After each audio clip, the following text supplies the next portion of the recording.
Hi, in week 3 we're going to be talking about systems.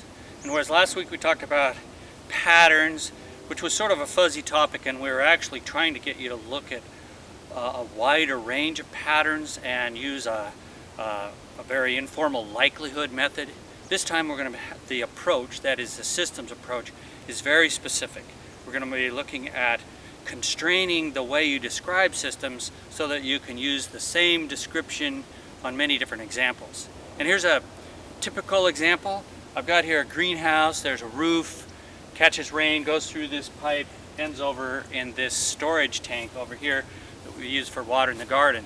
And this is a good example of a system. If we were to describe this with our very constrained vocabulary, we've got a source of water coming from clouds.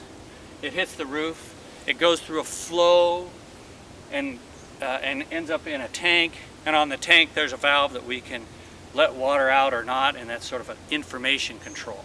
So we use this limited set of descriptors so that we can study different systems and see how they are similar. Systems as different as animal eating grass, a tree growing, a community of plants, animals, and bacteria. All of those things we can describe as a system.